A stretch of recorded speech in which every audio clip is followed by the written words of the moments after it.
ಕೇಂದ್ರ ಚುನಾವಣಾ ಆಯೋಗದಿಂದ ಎಸ್ಐಆರ್ ಮಾನಿಟರ್ ಆಗಬೇಕು. ಕುಮಾರಸ್ವಾಮಿ ಹೇಳಿಕೆಗೆ ಗೃಹ ಸಚಿವ ಪ್ರಿಯಾಂಕ್ ಖರ್ಗೆ ಅವರು ಕೌಂಟರ್ ಕೊಟ್ಟಿದ್ದಾರೆ. ಕೇಂದ್ರ ಸರ್ಕಾರವೇ ನಿಮ್ಮ ಕೈಯಲ್ಲಿದೆ, ನೀವೇ ಎಸ್ಐಆರ್ ಮಾಡಿ.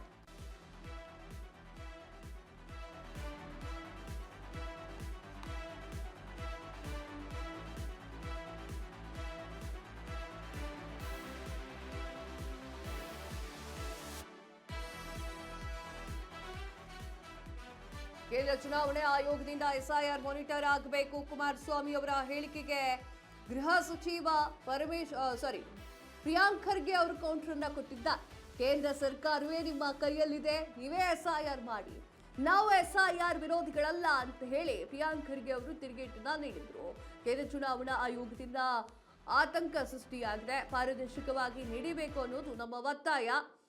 ಚುನಾವಣಾ ಆಯೋಗ ವಿಪಕ್ಷಗಳ ವಿರುದ್ಧ ಪ್ರಿಯಾಂಕ್ ಖರ್ಗೆ ಅವರು ಕಿಡಿಕಾರಿದ್ದಾರೆ. ಅಂದ್ರೆ ಗುಡ್ಡೆ ಹಾಕೊಂಡು ಮಾಡಬೇಡಿ ಅಂತ ಹೇಳಿ, ಅಂದ್ರೆ ಯಾವುದೋ ಒಂದು ಕಡೆಗೆ ಕೂತ್ಕೊಂಡು ಮಾಡಬೇಡಿ, ಈ ರೀತಿಯ ಪ್ರಕ್ರಿಯೆಯನ್ನ ಮಾಡಬೇಡಿ ಅಂತ ಹೇಳಿ ಕುಮಾರಸ್ವಾಮಿ ಅವರು ಹೇಳಿದ್ರು. ಅದೇ ಕುಮಾರಸ್ವಾಮಿ ಅವರಿಗೆ ಕೌಂಟ್ರನ್ನ ನೀಡಿದ್ರು. ಕೇಂದ್ರವೇ ನಿಮ್ಮ ಕೈಯಲ್ಲಿದೆ ಅಲ್ವಾ, ನೀವೇ ಮಾಡ್ಕೊಳ್ಳಿ SIRನ ಅಂತ ಹೇಳಿ ಹೇಳಿಕೆಯನ್ನು ನೀಡಿದ್ರು. ಏನು ಹೇಳಿದ್ರು ಕೇಳಿಸ್ಕೊಂಡು ಬನ್ನಿ.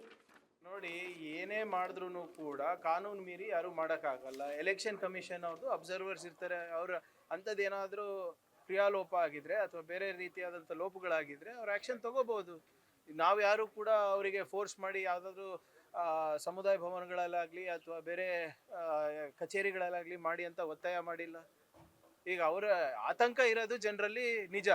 ಅದಕ್ಕೆ ಅಲ್ವಾ ನಾವು ಹೇಳಿರೋದು ಕ್ಯಾಬಿನೆಟ್ನಲ್ಲಿ 12 ಪ್ರಶ್ನೆಗಳನ್ನು ಕೇಳಿದ್ದೀವಿ. ಇದೆಲ್ಲನೂ ಗೊಂದಲ ನಿವಾರಿಸ್ಬಿಟ್ಟು SIR ಮಾಡಿ ಅಂತ. ಇದಕ್ಕೆ ಯಾರು ಹೊಣೆಗಾರರು? ಈಗ ಜನರಲ್ಲಿ ಇವತ್ತು ಆತಂಕ ಇದೆ, ಸಂಶಯ ಇದೆ, ಈ ಇಡೀ ಪ್ರಕ್ರಿಯೆ ಬಗ್ಗೆ ಒಂದು ಅನುಮಾನ ಇದೆ ಅಂದರೆ ಜವಾಬ್ದಾರಿ ಯಾರು? ರಾಜ್ಯ ಸರ್ಕಾರನಾ? ರೂಲ್ಸ್ ನಾವು ಮಾಡ್ತೀವಾ? ಲಾಜಿಕಲ್ ಡಿಸ್ಕ್ರಿಪೆನ್ಸಿ ಅಂದ್ರೆ ಏನು ಅಂತ ಕೇಳಿದ್ರೆ ಅವ್ರ ಹತ್ರನೇ ಉತ್ತರ ಇಲ್ಲ. BLOಗಳಿಗೆ ರಾಜ್ಯ ಸರ್ಕಾರ ಹೇಳಿ ಈ ತರ ಮಾಡ್ತಿದೆ. BLO ಯಾರು ಅಂಡರ್ ಬರ್ತಾರೆ? ಅಧಿಕಾರಿಗಳು ನಮ್ಮವ್ರು ಇರ್ಬೋದು, ನಿರ್ದೇಶನ ಯಾರು ಕೊಡೋದು? ಎಲೆಕ್ಷನ್ ಕಮಿಷನ್ ಅಲ್ವಾ? ಚುನಾವಣಾ ಆಯೋಗ ನಿರ್ದೇಶನದ ಪ್ರಕಾರ ಆಗ್ತಾ ಇಲ್ವಾ?